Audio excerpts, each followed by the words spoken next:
Olá, irmãos, que a paz do Senhor esteja com vocês, em nome de Jesus. Irmãos, eu quero falar um pouco mais sobre o arrebatamento.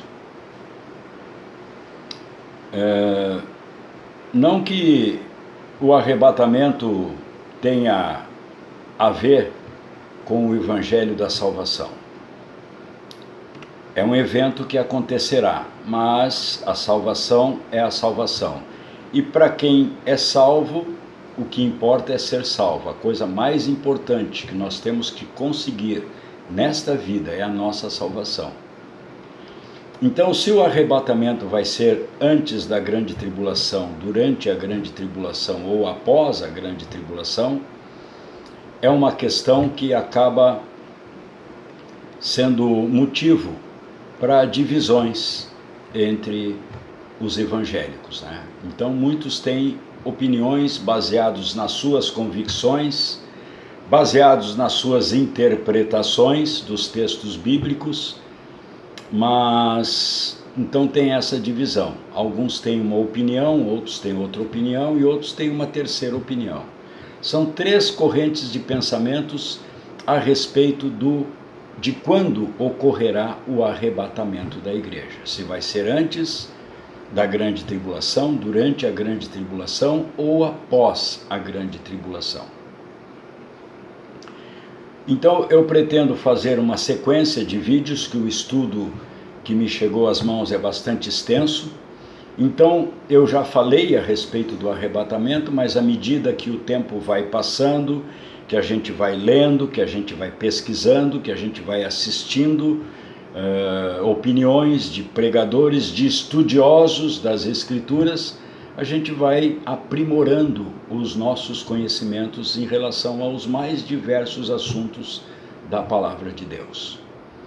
Então eu vou fazer uma sequência, se Deus me permitir, uma sequência de 3 ou 4 vídeos a respeito desse assunto. Então vamos começar pelo começo. O arrebatamento da igreja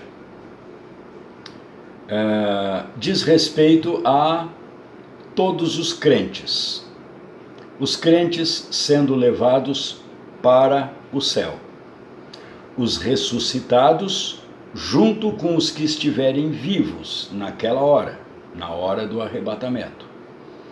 Lá em 2 Tessalonicenses, capítulo 4, do versículo 13 ao 15, fala sobre isso. Está escrito sobre isso. Se o arrebatamento, acontecer no período inicial da grande tribulação, então, é claro que a segunda vinda de Cristo vai ser no final da grande tribulação. A segunda vinda de Cristo, a fim de resgatar Israel na metade da batalha do Armagedon, a batalha final. E será um evento separado, a segunda vinda de Cristo. Conforme está escrito lá em Zacarias, capítulo 14, do versículo 3 ao 5. Todos os santos deverão acompanhar Cristo no seu regresso à terra. Mas, se o arrebatamento acontecer no final da grande tribulação, ele será simultâneo à segunda vinda de Cristo, tornando-se ambos um evento único. Então, como acontecerá? Como será isso? 2 eventos separados ou um evento apenas, com propósitos diferentes? Essa pergunta, mesmo nada tendo a ver com o Evangelho da Salvação, tem dividido a igreja evangélica. Porém, felizmente, essa questão pode ser facilmente respondida. baseado nas Escrituras, no que está escrito na palavra de Deus. Na Escritura, as descrições do arrebatamento e da segunda vinda são tão diferentes, em tantos detalhes, que possivelmente jamais poderiam estar descrevendo a mesma ocorrência. Nós não podemos abordar todas essas diferenças, todas essas distinções aqui, mas vamos abordar algumas delas. A primeira: no arrebatamento, Cristo não volta à terra. Então, alguns pregadores que eu já tenho ouvido alguém falar, que na Escritura fala na volta de Cristo e não nas voltas de Cristo, que Deus não vai voltar duas vezes. Realmente, ele não vai voltar duas vezes, ele vai voltar uma vez só. No arrebatamento, Cristo não volta à terra, mas ele leva os crentes a encontrá-lo acima da terra, levando eles diretamente para o céu.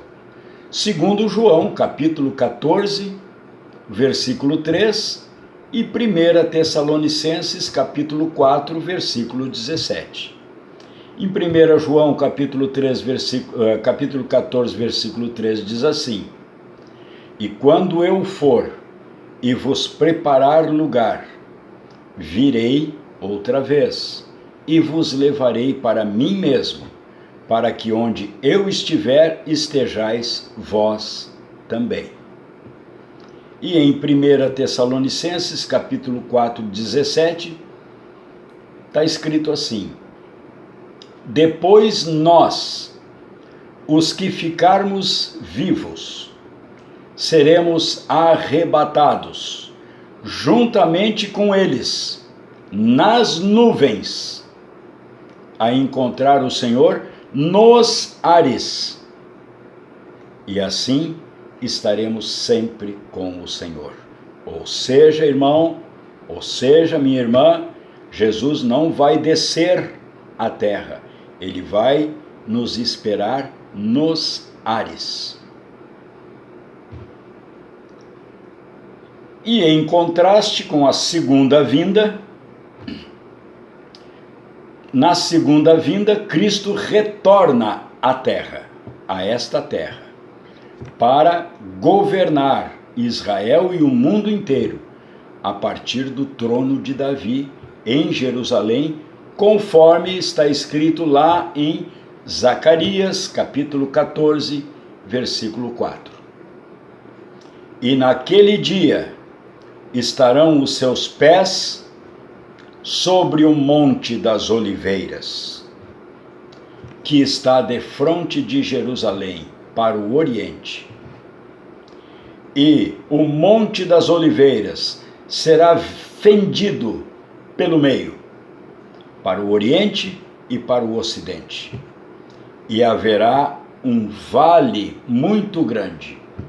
A metade do monte se apartará para o norte e a outra metade dele para o sul. Então aí, na segunda vinda de Cristo, ele pisa sobre a terra, sobre o Monte das Oliveiras. Bem claro, na segunda vinda ele pisa sobre a terra, sobre o Monte das Oliveiras. Estarão os seus pés sobre o Monte das Oliveiras, que está defronte de Jerusalém. Aquele mesmo Monte das Oliveiras que a gente vê tanto falar, né, ser citado, mencionado durante o tempo em que Jesus esteve aqui na terra, junto conosco. Bom, e em Lucas, capítulo número 1, versículos 32 e 33, Está escrito assim: este será grande e será chamado Filho do Altíssimo. E o Senhor Deus lhe dará o trono de Davi, seu pai, e reinará eternamente na casa de Jacó, e o seu reino não terá fim. E lá em Apocalipse, capítulo 19, versículos 11 ao 15,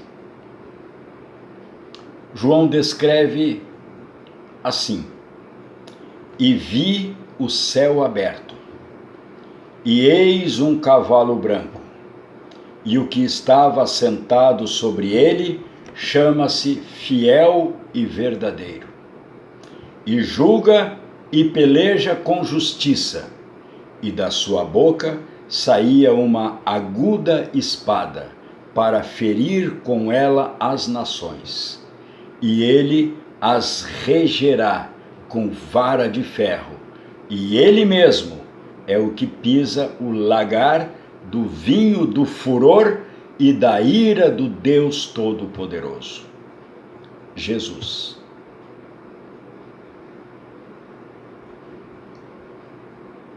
Bom, o segundo aspecto, irmãos. No arrebatamento, há uma ressurreição de todos os crentes que tiverem morrido até aquele momento. Todos aqueles que morreram em Cristo serão ressuscitados no arrebatamento, conforme 1 Coríntios capítulo 15, versículos 52 e 53, que diz assim: num momento, num abrir e fechar de olhos, ante a última trombeta, porque a trombeta soará, e os mortos ressuscitarão incorruptíveis, e nós seremos transformados.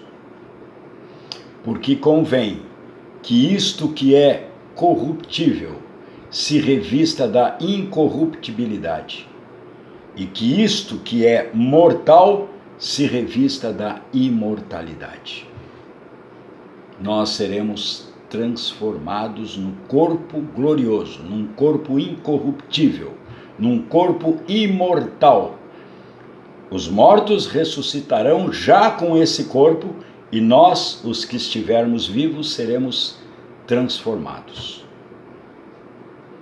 E em 1 Tessalonicenses, capítulo 4, versículo 16, diz assim: porque o mesmo Senhor descerá do céu com alarido, e com voz de arcanjo, e com a trombeta de Deus, e os que morreram em Cristo ressuscitarão primeiro.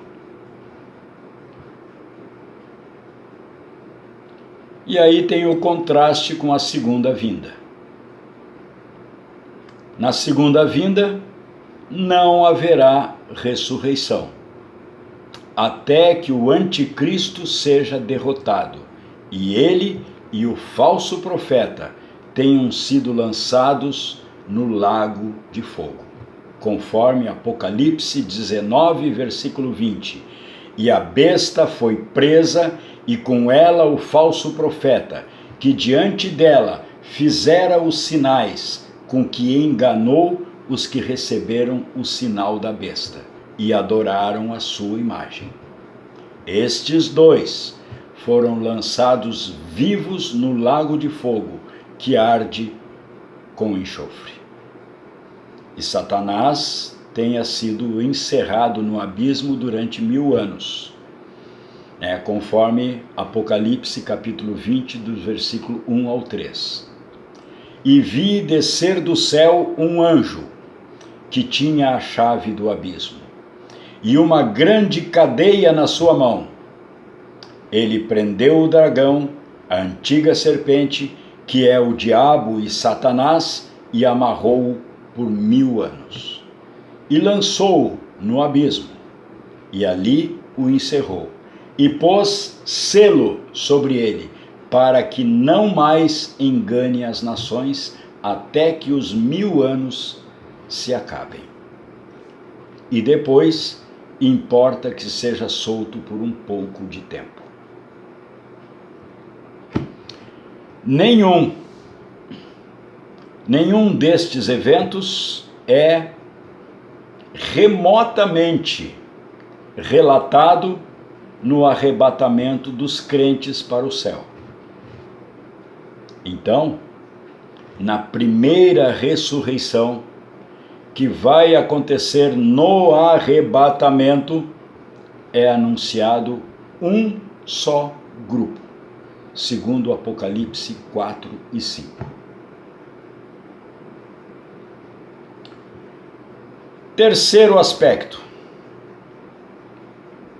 No arrebatamento, os corpos dos crentes vivos, como os corpos dos que são ressuscitados, os crentes vivos e os corpos dos que são ressuscitados, aqueles que morreram em Cristo, são ressuscitados. Os corpos dos crentes vivos e os dos ressuscitados serão transformados em corpos imortais.